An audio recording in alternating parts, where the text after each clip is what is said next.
네, 오늘의 정치권 이슈를 김관옥 계명대 교수, 진수희 전 국회의원과 함께 짚어보도록 하겠습니다. 안녕하십니까? 안녕하세요. 네, 본격적인 대담에 앞서서 박가영 앵커가 준비한 숫자로 읽는 1번지를 통해서 오늘의 주제 숫자를 보고 오시죠. 네, 숫자로 읽는 1번지 오늘의 숫자는 13입니다. 추미애 신임 법무부 장관이 단행한 검사장급 인사가 오는 13일 다음 주 월요일부터 적용됩니다. 검찰 인사에 여야는 엇갈린 반응을 보이고 있습니다. 민주당은 특정 인맥에 치중됐던 균형을 잡은 인사라고 평가했지만 한국당은 정권비리 수사 검사에 대한 보복 인사이자 탄압이라며 비판을 이어가고 있습니다. 13일인 다음 주 월요일에는 정세균 총리 후보자 임명 동의안 표대결도 펼쳐집니다. 정 후보자는 어제부로 청문회를 마쳤는데요. 민주당은 다음 주 월요일 임명 동의안 국회 표결을 진행하겠다고 밝혔습니다. 한국당은 인준 부결로 맞설 방침인데요. 이렇듯 여야의 대치는 새해에도 가파른 모습입니다. 오늘 본회의에서 민주당은 밀린 법안 처리를 추진합니다. 대신에 검경 수사권 조정안은 당장 상정하지는 않겠다며 야권과의 협상 여지를 남겼는데요. 과연 여야가 어떤 모습으로 마주하게 될까요? 지금까지 숫자로 읽는 1번지였습니다.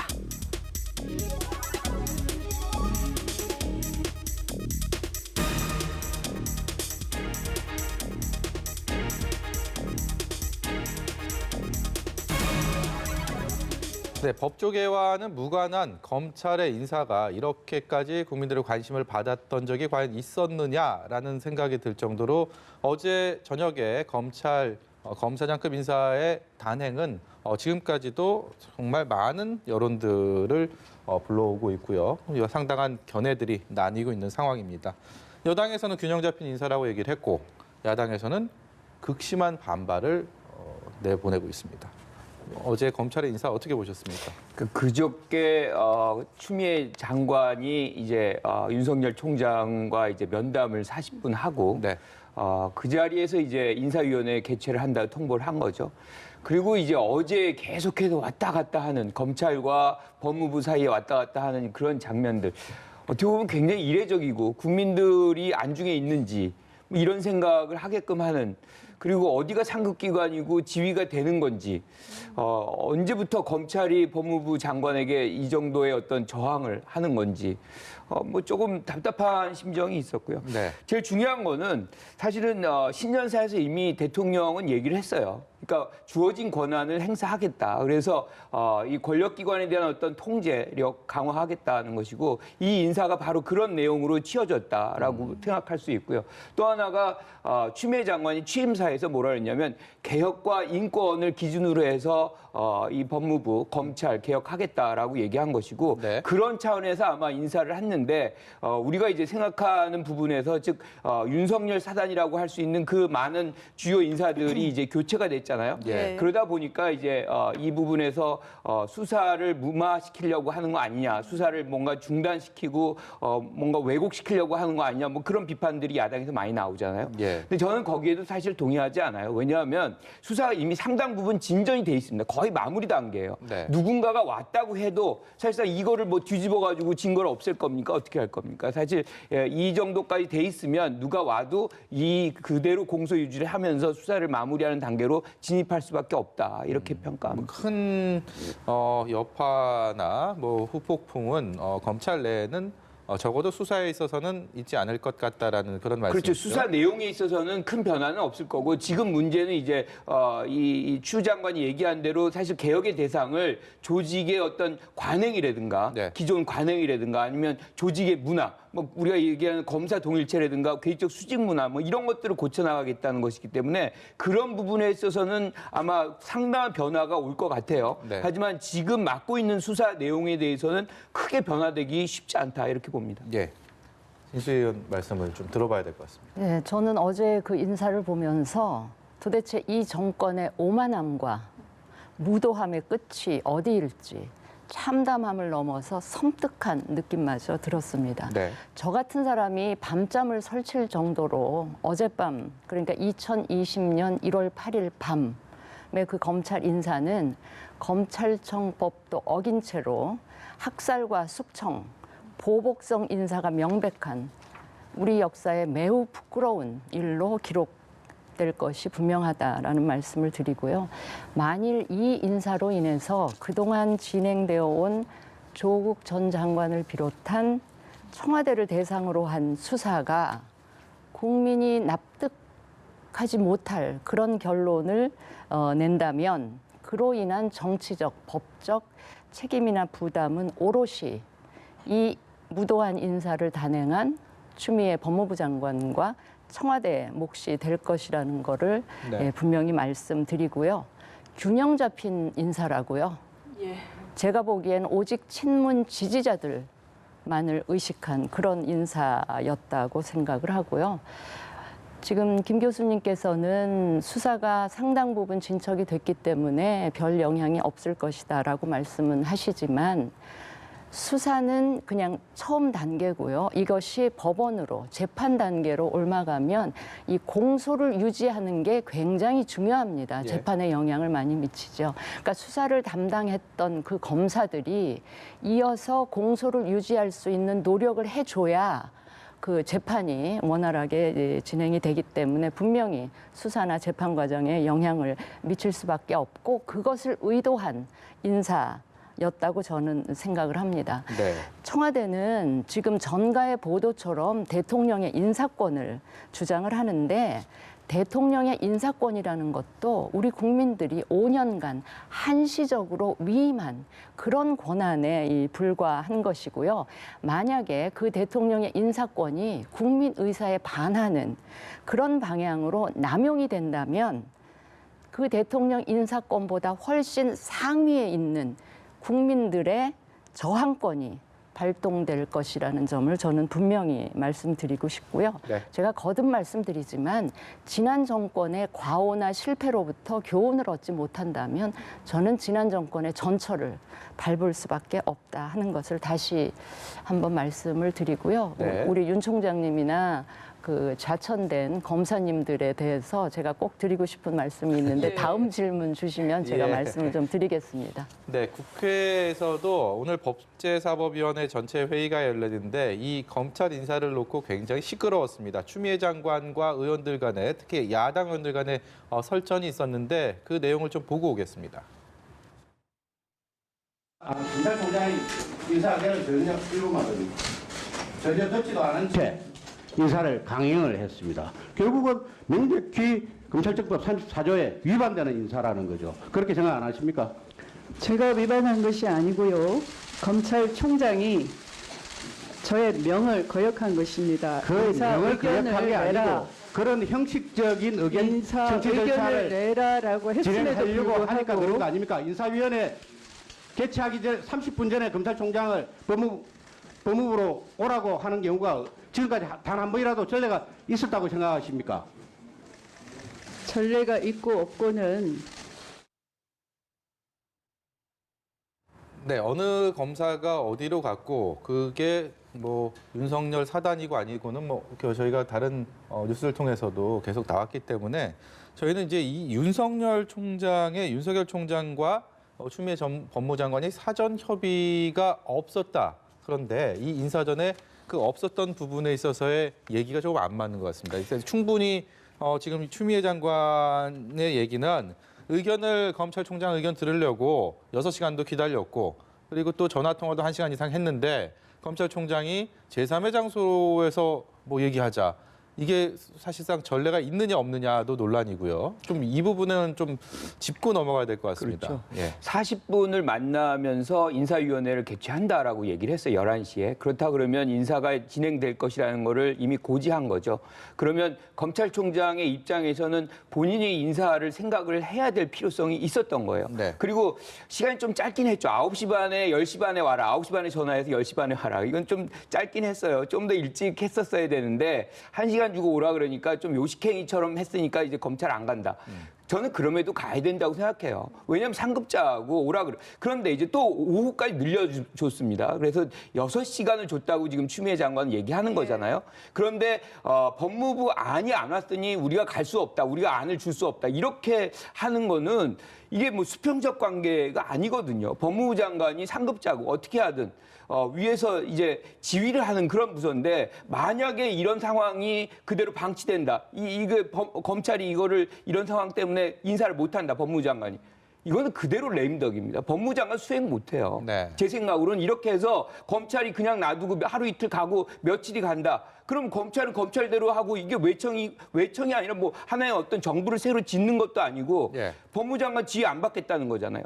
그러면 법무장관 수행할 수가 없는 거죠. 그래서 아주 저는 뭐 추미애 장관이 어쩔 수 없는 상황에서 지금 이 시간을 더 늦추게 되면 뭐 진짜 취임 5일 만에 레임덕에 빠질 수밖에 없기 때문에 인사를 강행했다 이렇게 봅니다. 인사 전에 검찰총장 윤석열 총장이 추미애 장관과 만나지 않은 결국은 결과적으로 만나지 않았는데 어떤 심정이었을까요? 어떤 심정으로 그 만남 부름을 응하지 않았을까요? 우선요, 추미애 법무부 장관이 취임 일주일도 안 된 시점에서 인사를 해야 할 만큼 지금의 이 인사가 그렇게 급박했습니까? 이 검찰 인사 단행한 지 6개월도 채 안 됐습니다. 그때 청와대랑 다 협의해서 한 인사예요. 그 인사를 법무부 장관 새로 취임시키자마자 그 인사를 단행하게 한다? 이거는 6개월 전에 청와대랑 협의해서 청와대 주도로 만들어진 인사를 스스로 부정하는 그거라는 점을 제가 말씀을 드리고 그 상급자, 하급자 이야기를 자꾸 하시는데 검찰청은요. 법무부랑 직속 상하관계라고 보기에는 애매한 부분이 있어요. 검찰의 정치적인 독립을 위해서 검찰청을 외청으로 독립시켜서 좀 자율적인 수사를 할 수 있도록 법적으로 그거를 보장해 놓은 관계이기 때문에 네. 다른 부처들의 상하관계를 그대로 적용한다는 거는 무리가 있다고 보고요. 어제 법무부와 검찰 사이에 왔다 갔다 한 이 과정을 보면서 저는 법무부가 아까 말씀하셨지만 인사위원회 개최되기 30분 전에 보자 검찰총장을 그 호출을 한다던가 예. 그다음에 인사를 의견을 제시를 하려고 해도 뭔가 법무부가 마련한 초안을 가지고 검찰이 인사에 대한 의견을 얘기할 수 있지 그냥 총장한테 의견 내세요. 그게 그 효율적인 논의 과정입니까? 저는 그것도 문제로 지적하고요. 어제 법무부가 검찰의 의견을 듣는 그 모양을 취한 거는 그냥 형식적인 검찰청법에 적시되어 있는 절차를 그저 모양 갖추기 용 정도로 한 거지. 그렇기 때문에 이 검찰청법에 있는 절차는요, 모양 갖추기만 해가지고는 절차적 정당성이 확보될 수가 없고요. 그 절차에 담겨 있는 정신, 취지, 이런 것이 충족될 때 비로소 절차적인 정당성이 확보될 수 있는 것이거든요. 예. 그 점에서 비춰보면 어제 검찰청법은 분명히 법무부 쪽에서 어긴 것이다. 저는 그렇게 해석을 합니다. 그러니까 추미애 장관 중심으로 인사가 된 거는 맞다고 봐요. 지금 말씀하신 대로. 근데 이제 아까도 말씀하셨지만 윤석열 총장이 누가 임명했느냐? 대통령이 임명했죠. 처음에 굉장히 개혁적이라고 본 거예요. 그런데 이제 지금 한 6개월이 흘렀잖아요. 그런데 그 검찰을 장악하면서 실질적으로 이 지나온 시간들을 보면 검찰의 개혁이라고 할 수 있는 공수처 설치라든가 검경 수사권 조정이라든가 등등의 부분에서 상당 부분 검찰의 기득권을 유지하려고 하는 그런 모습들이 윤석열 총장으로 나왔다. 그러면 이제 정부의 입장에서는 그거를 계속 방치할 수 없는 거잖아요. 그러니까 인사를 이런 목적에서 시급하게 단행이 된 거라고 저는 보고요. 이 부분에서 뭐 책임을 묻는다. 그러면 당연히 이제 국민이 책임을 묻는 거지 야당이나 뭐 이렇게 해서 물을 수 있는 게 아니거든요. 네. 그래서 이제 4월 달에 총선이 있잖아요. 만약 이 인사가 잘못됐다라고 생각한다면 국민들께서 그때 이제 평가를 하실 겁니다. 그래서 지금 누가 잘됐다 잘못됐다는 것은 의미가 별로 없어요. 이거는 국민들이 주권자고 주권자가 결국엔 표로서 평가를 할 것이다. 그래서 지금 선거랑 연결지어서 말씀을 잘 해주셨는데 저는요 우리 국민들이 지금 안 그래도 힘든 경제 상황 때문에 먹고 살기 힘든데 투표장에 꼭 나와야 되겠다라는 이유를 한 가지 더 이번에 검찰 인사를 통해서 만들어 줬다 이렇게 생각을 합니다. 네, 교체된 윤석열 사단에 대해서는 저희가 좀 이야기를 해본 것 같고 후임으로 오게 된 인물들도 평가를 해보고 싶은데 지금 서울중앙지검장이나 검찰국장 같은 요직들이 모두 친정부 인사로 채워졌다라는 분석들이 나오는 것 같습니다. 이 부분은 좀 어떻게 평가를 하시나요? 친정부가 아니라 친정권 예. 그 인사인 것 같고요. 제가 아까 드리려다가 그 참은 말씀이 뭐냐면 이제 윤석열 사단에 대해서는 이제 예. 일단 하시겠다고 말씀을 하셨지만 제가 정말 그 수족이 다 잘린 윤석열 총장님 그다음에 그 열심히 수사하다가 유배당하신 배성범, 한동훈, 네. 또 박찬호 네. 그 세 분 검사님들에게 꼭 드리고 싶은 말씀이 있어요. 네. 윤석열 총장님 절대 쫄지 마시고 그 자리 꿋꿋하게 지키세요. 많은 국민들이 지금 밖에서 응원을 보내주고 있으니까 국민들 믿으시고 그 자리 꿋꿋하게 버텨내시기 바랍니다. 그리고 세 분 검사님들 잘못이 있다면 대통령께서 과거 정권에 대한 적폐 수사를 했던 동일한 잣대로 살아있는 권력에 대해서도 엄정하게 수사하라고 하는 대통령의 지시를 고지고대로 실천한 그 잘못밖에 없습니다. 그러니까 그 유배지에서 힘드시겠지만 절대로 옷 벗지 마시고 그 자리 반드시 지켜주십시오. 국민들이 응원합니다. 네, 지금 진수희 전 의원과 같은 생각을 하시는 국민들도 많으실 겁니다. 그리고 전혀 그렇지 않은 내 생각은 좀 달라라는 생각을 가시는 분들도 많지 않겠습니까? 이게 그래서 민주주의인 겁니다. 그래서 저희가 이 다양성을 존중하고 그런 부분에 있어서 시청자 여러분들께서도 본인의 어떤 생각과 가치관에 따라서 그런 판단을 해주시기를 바랍니다. 그러면서 저희가 다음 주제로 넘어가 보도록 하겠습니다. 검찰 인사만큼이나 많은 화제를 불러오고 또 우려와 걱정을 낳았던 것이 바로 미국과 이란의 무력 다툼으로 인한 중동발 위기입니다. 오늘 외통위에서 여기에 대한 긴급 현안 보고도 있었고요. 과연 이게 확전이 지금은 되지 않을 거라는데 조금 더 무게가 실리기는 한데 우리 기업들 안전, 국민들, 제외 국민들 그냥 저희가 굉장히 걱정되는 부분입니다. 예. 그 확전이 안 될 것이라고 확약을 할 수가 없어요. 이거 우리가 이제 이것이 확전이 안 될 거라고 생각하는 것도 오류일 수 있습니다. 네. 왜냐하면 우리가 지금의 이 사건은 사람을 주요 인물을 타격을 한 거거든요. 그래서 그런 경우가 전쟁으로 비화되는 사례가 굉장히 많아요. 그러니까 1차 세계대전도 결국엔 사라예보에서 오스트리아 황태자를 저격해가지고 모든 네. 일들이 벌어지는 거거든요. 이게 대중적 감정을 자극하게 되면 이게 억제가 안 되는 경향이 굉장히 많거든요. 근데 다행히 트럼프 대통령이 경제 제재 방향으로 이제 틀고 있으니까 네. 그것이 확전의 방향은 아닌 것 같다는 그런 생각을 할 수 있는 거죠. 그런데 우리한테는 또 치명적인 부분이 많아요. 일단 교민의 안전이라든가 등등의 부분도 있지만 제일 중요한 건 호르무즈 해협에 통과하는 우리 유조선이 70%가 우리 유조선이 거길 통과합니다. 네. 그걸 이제 만약에 이란이 봉쇄를 한다 그럴 때는 우리 에너지 수급 문제라든가 아주 심각한 일들이 벌어져요. 예. 그러니까 이 부분은 어떻게 할 것이냐의 생각도 고민을 해야 되는 것이고 또 하나가 지금 미국이 호르무즈 연합군의 어떤 파병을 지금 요청한 상태거든요. 네. 이거를 지금 일본 같은 경우는 보냈어요. 우리는 다행히 아직 안 보낸 상태인데 이 부분에서 어떻게 신속하게 할 것이냐 아니면 안 할 것이냐 이것도 이제 우리가 고려해야 되는 사항 중에 하나다 이렇게 봅니다. 그 지금 말씀하신 내용 중에 그러면 해협의 파병 자체는 해야 된다고 보시나요, 결국에는? 그러니까 이거를 우리가 어떻게 봐야 되냐면 우리가 2003년에 이라크 파병을 네. 했잖아요. 그때도 이제 노무현 대통령이 파병을 결정하는데 그 이유는 북한 문제와 이게 연동이 돼 있거든요. 예. 그러니까 우리가 파병을 안 할 경우에 북한에 대한 정책을 미국이 시행할 때 우리가 레버리지를 전혀 가질 수가 없어요.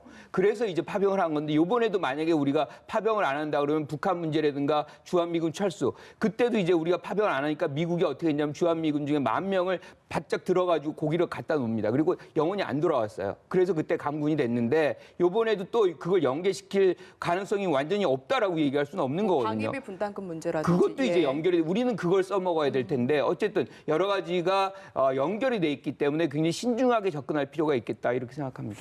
근데 지금 이란이 굉장히 호르무즈 해협에 파병하는 문제에 대해서 반발을 상당히 하고 있는 상황이라도 이 점도 고려를 해야 될 것 같고 어떻게 좀 생각을 하십니까? 그러니까 지금 우리 김 교수님이 이 그 사안을 아주 정확하게 잘 정리를 해 주셨는데 뭐 교민 안전 문제도 있고요. 지금 경제나 민생에 또 뭐 치명적인 영향을 줄 수도 있고 또 미국하고 이 파병 관련해서 여러 가지 문제.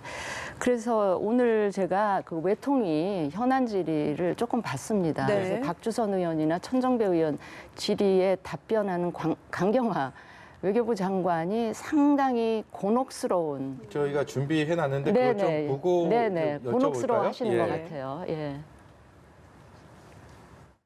미국이 한국도 위험 부담을 함께 하고 또 한국 에너지 확보를 위해서라도 필요하고 중동 지역에 있는 한국 근로자를 비롯한 교민의 안전을 위해서도 절대 필요하지 않느냐 하고 강력히 주장을 하면 어떻게 할 겁니까? 예, 미국의 입장과 우리의 입장이 반드시 물론 정세 분석에 있어서나 또 그 중동 지역에 있는 우리 그 나라들과의 우리 양자 관계를 고려했을 때 반드시 같을 수는 없다고 생각을 합니다. 우리는 이란과도 오랜 동안 그 경제 관계를 맺어왔고요. 미국에서 강력하니 동맹국 지위에서 요청을 하면 어떻게 하겠습니까? 우리로서는 우리 국민의 안전, 또 우리 기업 국민의 안전과 보호, 또 선박의 안전을 고려를 최우선으로 해야 될 것으로 생각이 됩니다. 이 강 장관 답변 중에 우리의 입장과 미국의 입장이 반드시 같을 수는 없다. 이 부분이 저는 눈에 띄었는데 장관께서 어떻게 보셨습니까? 근데 이제 그게 저 강경화 장관의 입장을 들으면서 아직 우리 정부의 입장이 뭔가 이 그 구체적으로 정해지지는 않고 있는 단계구나 하는 거를 읽었고요. 사실 이 청와대나 정부의 고민이 굉장히 깊을 것 같습니다. 무엇이 우리의 최적의 대응이 될지 하는 거를 정하기가 매우 어려워서 이제 아마 정의용 실장도 지금 미국에 또 가셨고 한데 저는 이제 그런 생각이 들어요. 이게 참전이 아니고 최소한의 방어.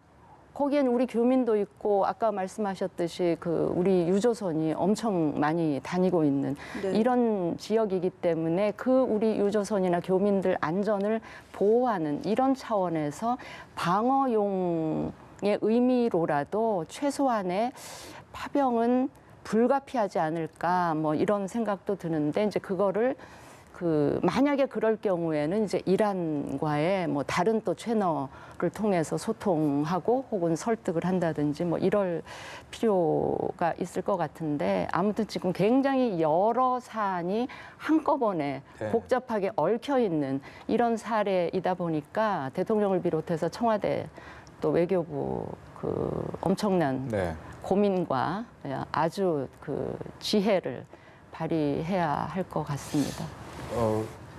글쎄요, 저희가 모쪼록 더 이상 확전이 되지 않아서 지금의 어떤 파병에 대한 우려들 그리고 현지 교민들과 기업들에 대한 안전 문제들 이런 것들을 더 이상 걱정하지 않고 덮을 수 있도록 좀 그렇게 좀 마무리가 됐으면 하는 바람이 너무 크게 드네요. 두 분 말씀을 듣다 보니까. 그게 쉽지는 않을 것 같습니다. 상황이 급전직하로 지금 진행이 되고 있고 우리 입장에서야 그렇지만 이게 사실상 딜레마거든요. 그러니까 미국의 원하는 대로 우리가 파병을 한다. 그러면 이제 당장의 이란이라든가 뭐 시아파 전체 중동 지역에서 우리를 굉장히 부정적으로 볼 것이고 또 한 가지가 해리스 대사가 지금 요구하는 것들이 일정 부분 약간은 강압적인 측면이 있거든요. 우리는 주권 국가고 우리의 판단에 의해서 최우선이 국익이 돼야 되는 거거든요. 그거를 기준으로 해서 해야 되는 것이지 미국이 일개 대사가 파병을 요청하면 우리가 그대로 따르는 그런 것은 아니다. 그래서 지금 이 외교부 장관이 원론적인 입장을 얘기하는 것도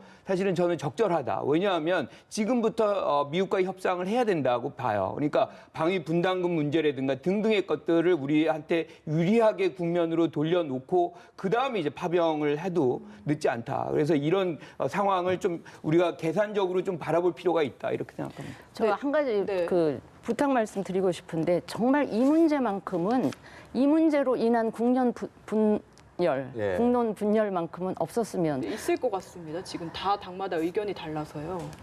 그런데 그거를 그 청와대 쪽에서 대통령께서 지도자들을 좀 불러서 이 문제만큼은 좀 끊임없이 소통을 해서 뭔가 이 의견을 모아가는 이런 노력을 보여주셔야지 지금까지 이 정부가 이 정권이 국정을 운영한 국민들을 계속 사안별로 갈라치기 한 이런 방식으로 이 문제를 접근하면 정말 곤란하다. 그래서 이 문제만큼은 좀 다른 식으로 접근해 주셨으면 하는 그러니까 말씀을 이 드립니다. 말씀은 진짜 진 의원 말씀이 전적으로 100% 동감하고요. 그러니까 대통령이 지소미아 때 다 이제 이 야당 지도자들 모셔가지고 얘기를 나눴잖아요. 예. 그래서 뭔가 일본에 관련된 문제는 굉장히 좀 잘 접근이 됐어요. 네. 그래서 이번에도 사실상 이 사안을 중심으로 해서 아마 여야 어떤 영수회담이라든가 이런 것들이 모아진다면 국민들이 보기에도 안심이 되지 않을까 이렇게 생각합니다. 네.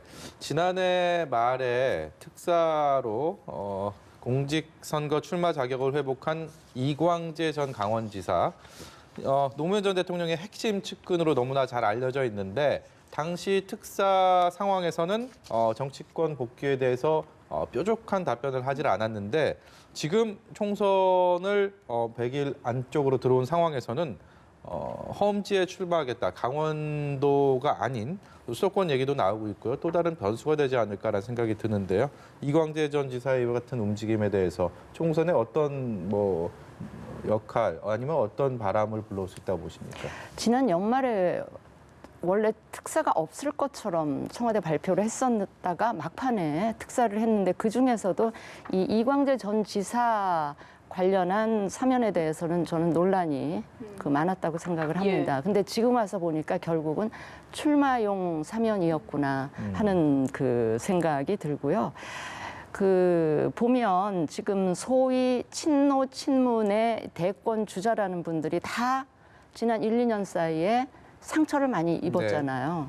그런 상황에서 마땅히 주자가 없는 친문 진영에서는 아마 이광재 전 지사를 이런 식으로라도 정치권에 다시 복귀를 시켜서 뭔가 이 대선 주자급으로 만들려는 그런 의도가 있지 않나 그 정도만 제가 말씀을 드립니다. 네, 김 교수님께서는 어떻게 평가하시나요? 본인은 사면을 받았으니까 이제 정치인이었잖아요. 그러니까 네. 정치할 생각이 있는 거죠. 그런데 강원도가 이제 원래 연고지잖아요. 네. 그래서 원주라든가 춘천이라든가 등등의 지역에 이제 고민을 많이 하고 있는 것 같은데 그런 지역은 상당히 유리하게 나오는 것 같아요. 듣기로는 정확한 수치는 잘 모르지만 그런데 지금 험지라고 얘기를 하는 거는 수도권으로 들어와 보겠다. 거기가 어딘지 모르겠어요. 네. 하지만 이 얘기는 굉장히 경쟁적인 장소에 들어가서 이긴다 그러면 네. 갑자기 대권 반열에 올라갈 그런 기회를 한번 포착해보고 싶다. 그런 해석을 할 수 있지 않을까. 추미애 장관이 이번에 불출마하게 되면서 광진을 얘기도 나오지 않습니까? 그렇죠. 거기에 오세훈 전 서울시장과의 그렇죠. 또 빅매치가 성사되지 않을까 이런 별 얘기들도 많이 나오고 추미애 지역구 같습니다. 가는 거는 절대 험지가 아니죠. 수도권이에요. 네. 특히 서울 같은 데는 강남 3구 빼놓고는 민주당에 험지 없어요. 다 유력한 지역입니다. 네. 그러니까 험지라는 얘기를 이렇게 아무렇게나 쓰시면 안 근데 돼요. 동작을 이런 데를 가야 될까요? 예, 근데 좀 이 부분을 짚어보고 싶은 게 그래서 민주당에서도 어쨌든 당 차원에서 여러 지역을 놓고 지금 시뮬레이션을 돌리고 있다고 하는데 이야기하고 싶은 건 민주당에서 당 차원에서 전략 공천은 최소화하겠다고 이미 이야기를 한 상태거든요. 근데 이런 식으로 인재들이 계속 나오고 또 당 차원에서는 승리에 대해서 생각을 해야 되다 보니까 이게 좀 부딪히지 않을까 하는 이야기도 나옵니다.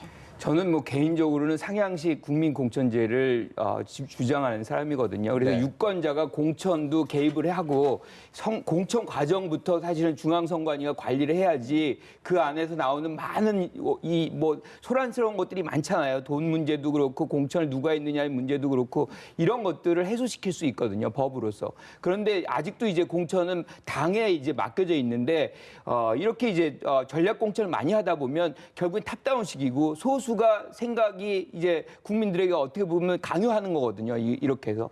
그래서 가급적이면 민주당이 민심을 이제 수렴하는 그런 쪽으로 많이 가야 되는 것이고 지금 말씀하신 대로 최소한으로 줄여야 된다. 그런데 지금 말씀하신 많이 나왔어요.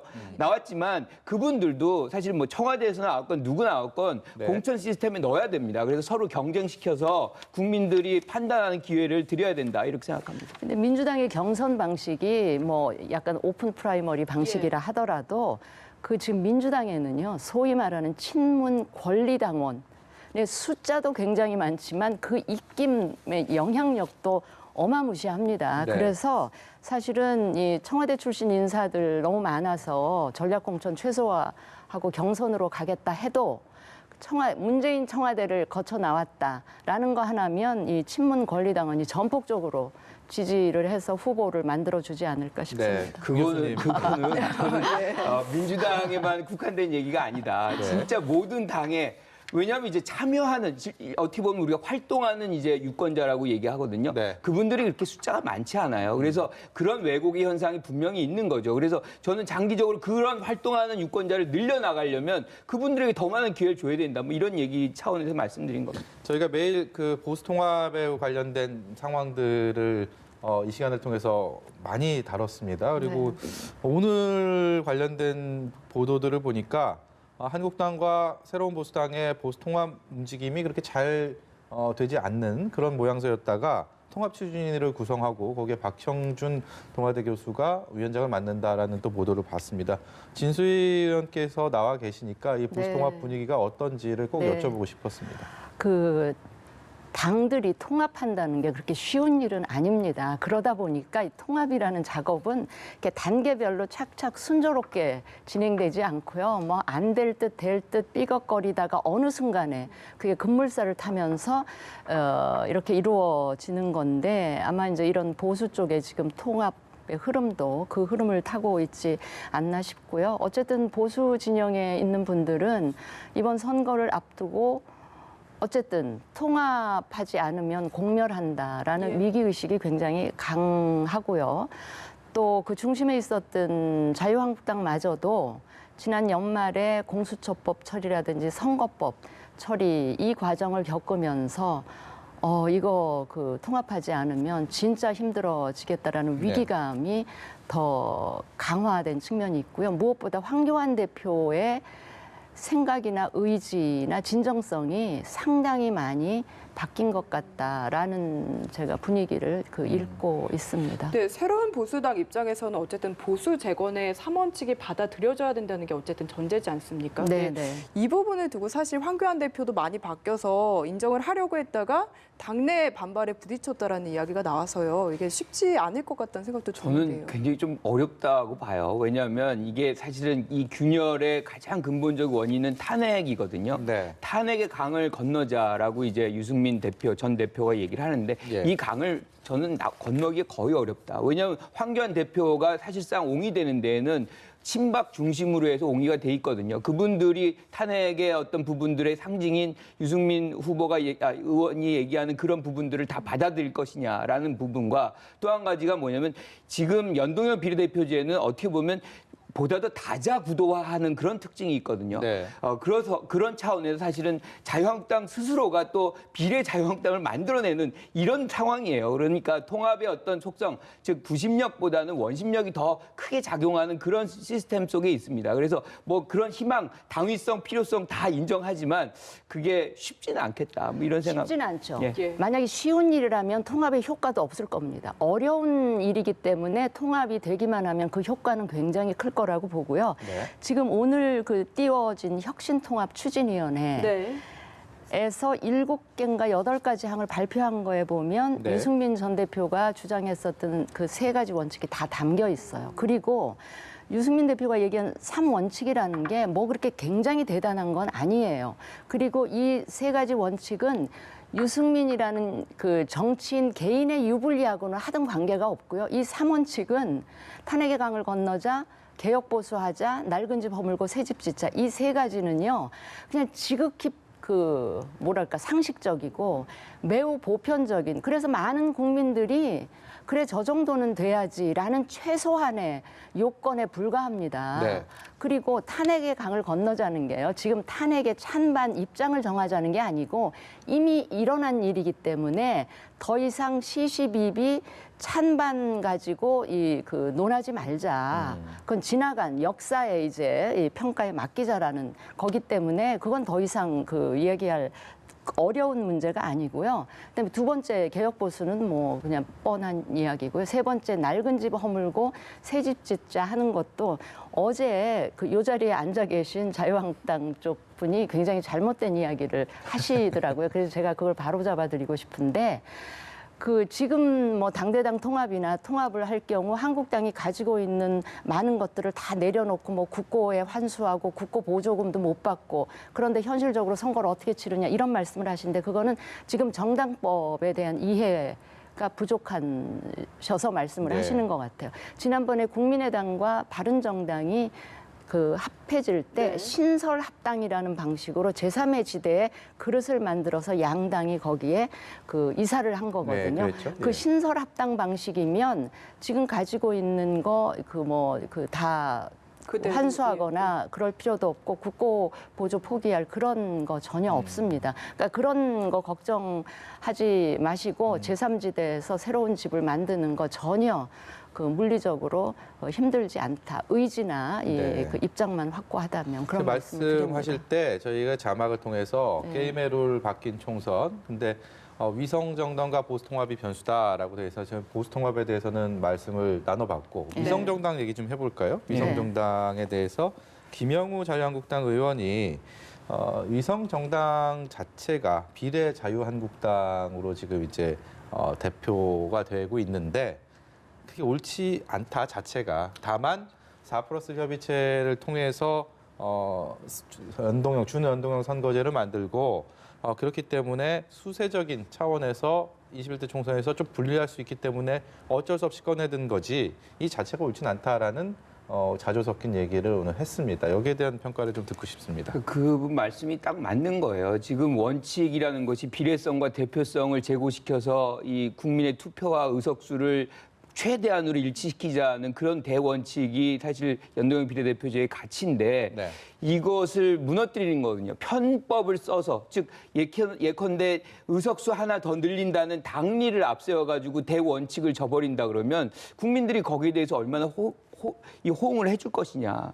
저는 그 부분에서 제일 피해를 볼 사람들이 누구라고 생각하냐면 수도권이라든가 취약지역에 뛰어들 자유한국당 의원들이라고 생각해요. 후보들이라고 생각해요. 왜냐하면 거의 승패는 굉장히 큰 차이가 안 나거든요. 그런데 이런 명분에서 지게 되면 사실상 선거에 나가서 뭐라고 얘기를 하겠어요. 그런 차원에서 비례 의석에서 몇 명은 가져올 수 있겠지만 수도권 등등의 지역에서 상당 부분 피해를 보고 패배의 어떤 가능성을 높이는 그런 효과가 있을 수 있겠다. 그래서 이거는 대원칙에 좀 부응하는 것이 어떻게 보면 정치인들이 국민들에게 해야 되는 그런 도리가 아닌가 정치 학자로서 말씀드립니다. 저는 김영우 의원이 옳다 옳지 않다의 잣대로 비례 자유한국당의 등록을 판단한 거는 저는 동의하기가 힘들어요. 왜냐하면 애초에 비례성 강화라는 취지로 만들어졌던 연동형 비례제, 그러니까 패스트트랙에 처음 태웠을 때의 연동형 비례제의 내용과 네. 패스트트랙에 내릴 때의 법안 내용은 아주 달라졌어요. 그러니까 비례성 강화라는 정신은 실종되고 그 소수 정당의 밥그릇 싸움만 남아있는 완전히 그래서 누더기 괴물이 된 상태이기 때문에 그거가 과연 옳냐 옳지 않냐 이 판단부터 한 다음에 비례한국당이 옳다 옳지 않다 이 잣대를 들이대는 게 맞다고 생각하고요. 그다음에 연동형 비례제에 찬성했던 그 4+1의 정당들은 밥그릇 싸움 해도 되고 이 제도에 애초에 반대했었던 자유한국당은 그러면 이 불리한 제도 하에서 치러지는 총선에서 어떻게든 자신들의 의석을 최대화하기 위해서 비례한국당을 만들겠다는 이 자유한국당을 비난할 자격은 저는 이 4+1 이분들한테는 저는 없다고 봅니다. 국민들은 비난할 수 있어도 그 4+1 정당들은 비판할 자격이 1도 없다고 생각을 하고요.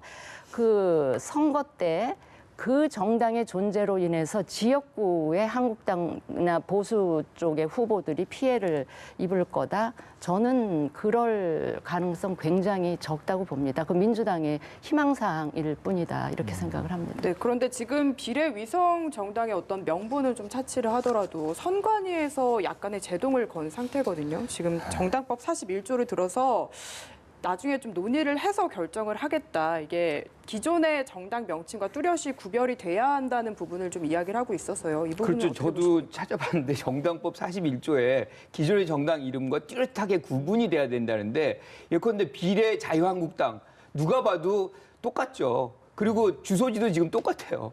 그러니까 이런 부분이라는 거는 사실 정당법에 어긋나는 것이기 때문에 선관위가 허용을 안 해줄 가능성이 매우 높습니다. 그래서 만약에 진짜로 보수의 어떤 비례 정당을 만들고 싶다 그러면 당당하게 당 하나 만들어서 진짜로 하든가 이렇게 뭐 위성 어떻게 보면 페이퍼 정당식으로 이렇게 하는 거는 표를 뭔가 이렇게 좀 어떻게 보면 좀 표현을 좀 제가 좀 나쁘게 해볼게요.